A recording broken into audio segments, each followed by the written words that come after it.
Hi, I'm Jessica Szilagyi, publisher of thegeorgiavirtue.com. We're so excited to offer a compilation of videos this election season. The TGV Candidate Spotlight Series is an independent video feature produced with one goal in mind: providing voters with as much information as possible before they head to the polls.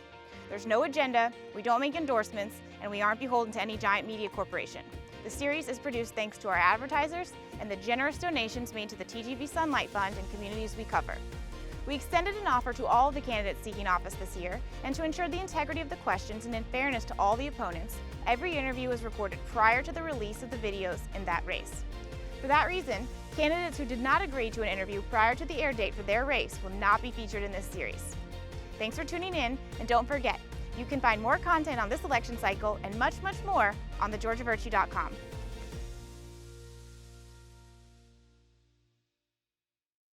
There's never been a better time to upgrade at Franklin Toyota. Hurry in and save big on our entire inventory of your favorite new Toyotas. All marked with the honest, transparent, and upfront pricing you've come to expect from Franklin. The price you see is the price you pay. No gimmicks and no games. Get it fast, get it fair, get it forever. That's the Franklin guarantee, because at Franklin, we're here for you. Visit us on Commerce Drive in Statesboro or shop our complete inventory online at franklintoyota.com.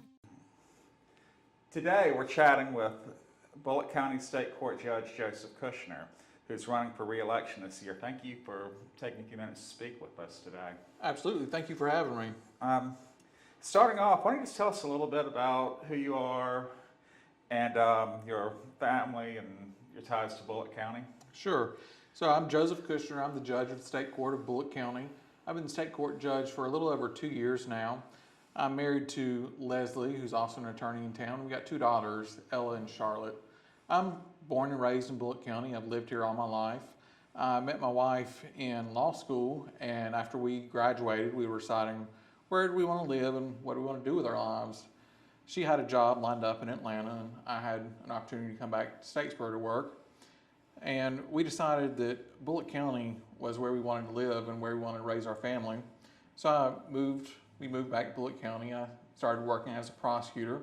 And then in 2016, I ran for and was elected Solicitor General of State Court, who prosecutes all the crimes and traffic offenses in State Court. And then in 2020, March of 2020, I was appointed judge by Governor Kemp. So what do you feel like makes you qualified to hold the position of State Court Judge?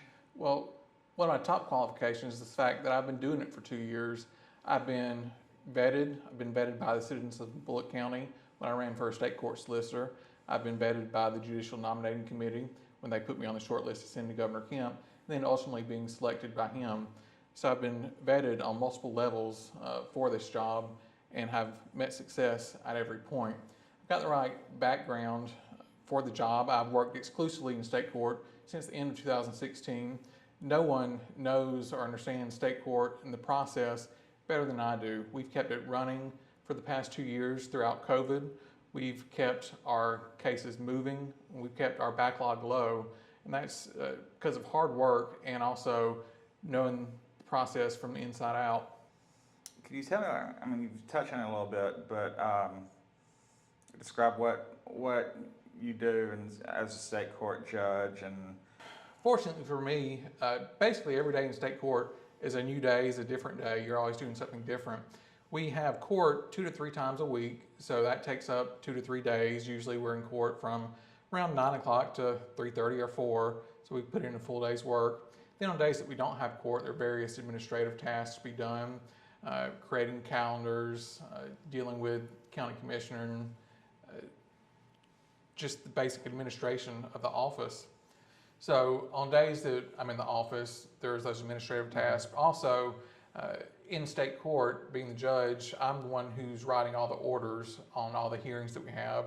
So any order that's filed in a case, that's me personally writing it, who has to spend the time, do the research, have the hearings, and ultimately make those decisions. There's no one else doing that. We don't have a law clerk or any other staff attorney. So everything that comes out of my office is done by me. So that takes up a lot of my time. why are you running for state court judge, and why now? So I've dedicated my entire career to public service. I've served citizens of Bulloch County since I graduated from law school as a prosecutor and now as a judge. Why I want to be judge is to continue the job that I've started. The reason I have worked in public service is because I care about Bulloch County. Having a good state court and a state court judge is an important part of having a robust, well-to-do county. I want the best for Bulloch County, and I think the experience that I have as a prosecutor certainly plays into part of that, but also as just a person who's lived in Bulloch County all of my life. My family have been small business owners here since the 70s. We are in my wife's office here, so we're still small business owners. And that's important to have a person with those values and with those connections. And that's why I want to be state court judge, so I can continue to serve people of Bulloch County.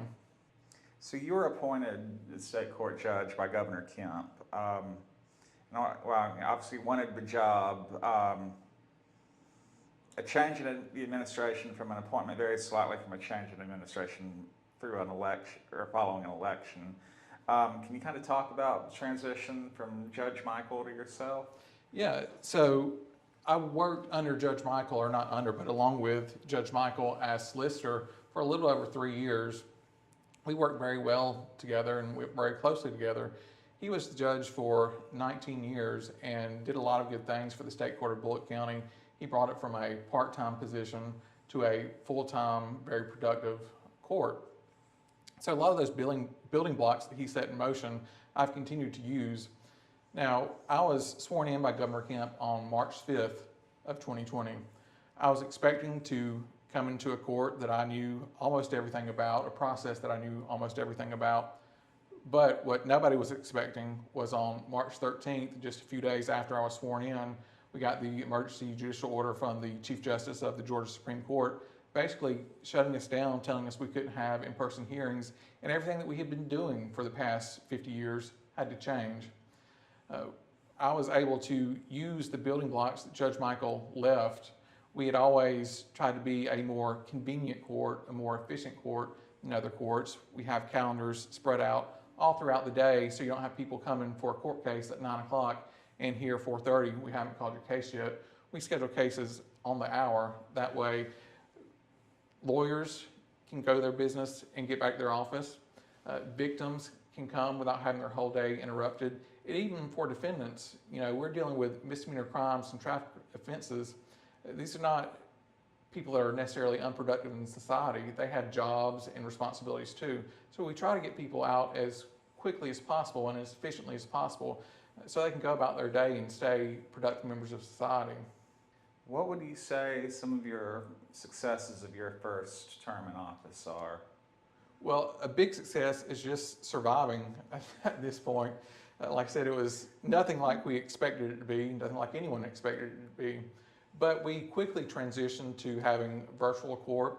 Every Thursday afternoon, we go out to the jail to see defendants who cannot bond out or have a probation hold or for whatever reason can't be released from the jail, and we either process their case and hopefully resolve it, they can be released, or if it's people who are not going to be released, we can still address that and we don't have to burden the sheriff and the county with transporting them from the jail to the courthouse. It's much easier for us and saves the county money for us to simply go out there and do that work there. So we do that, and because of those things and those building blocks that we did not develop the backlog that other courts did.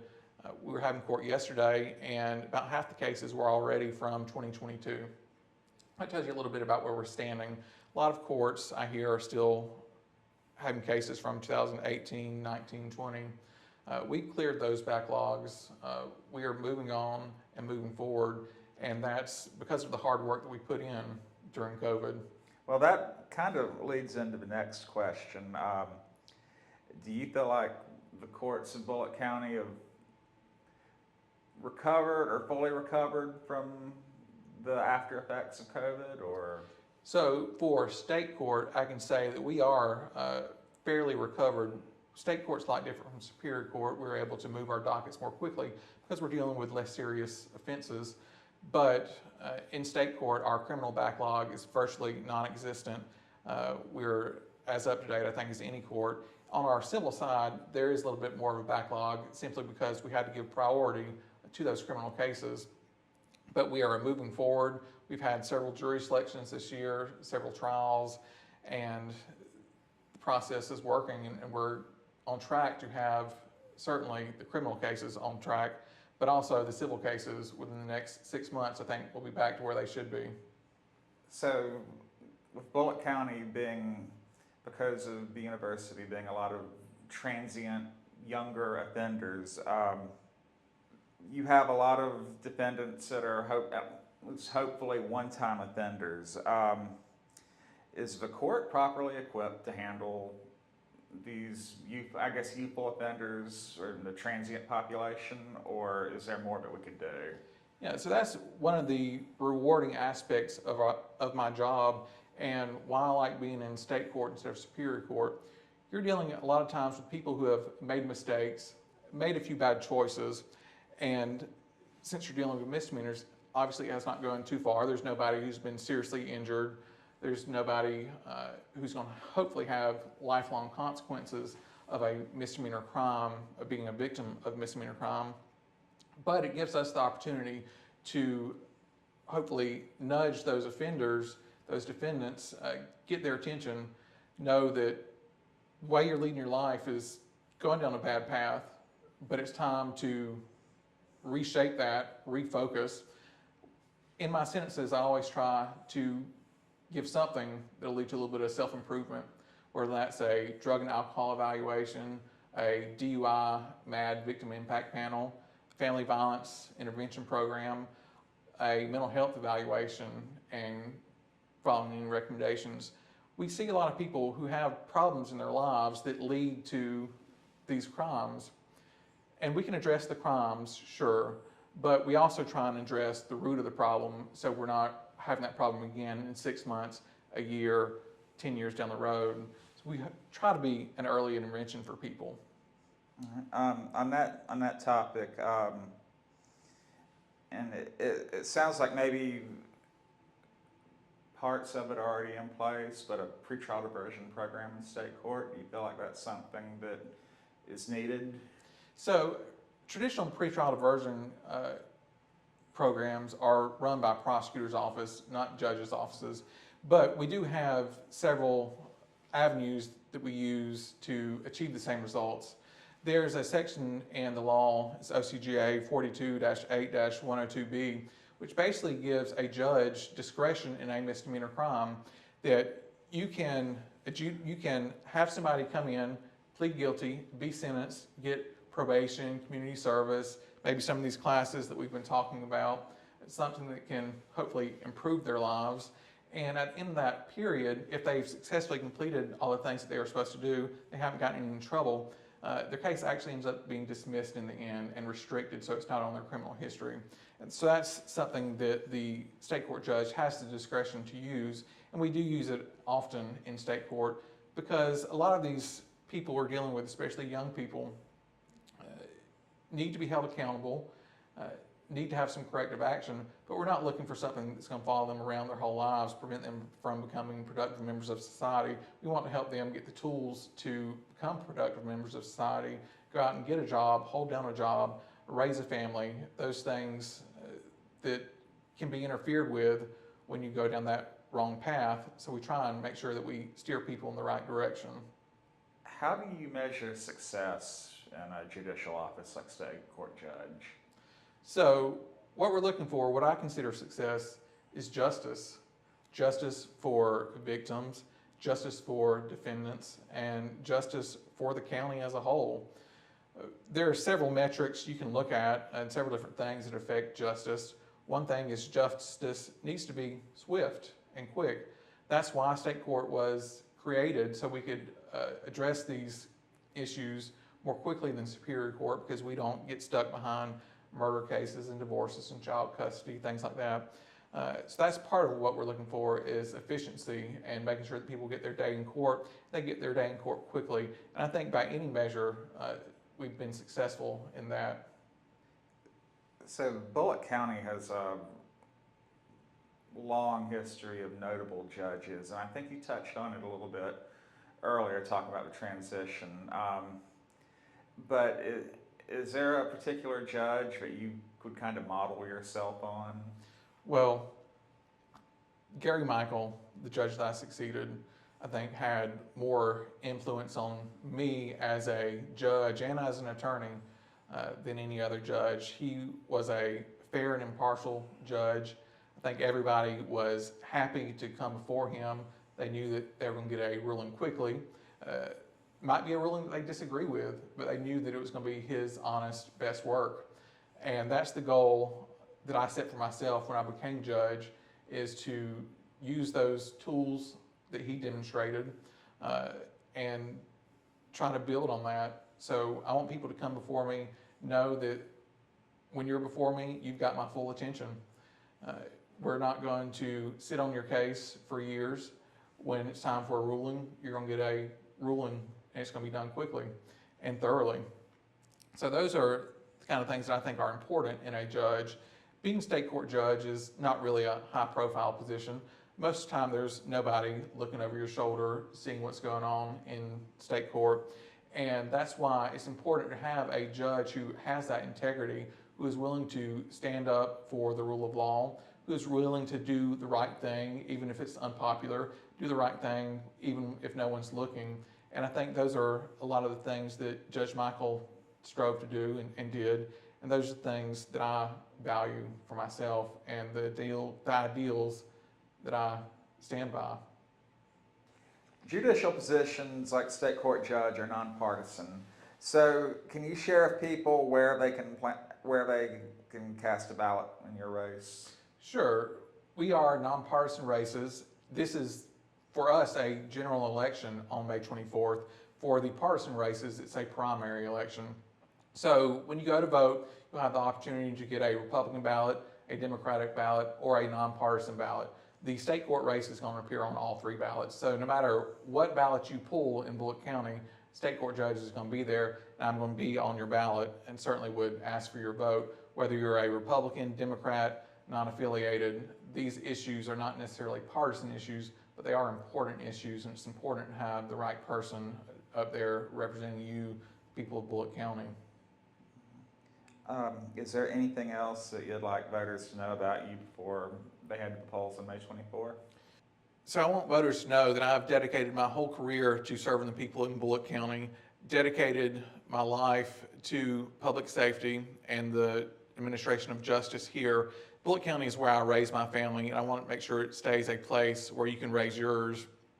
If you want to find out more about me, you can go to my website at josephcushner.com.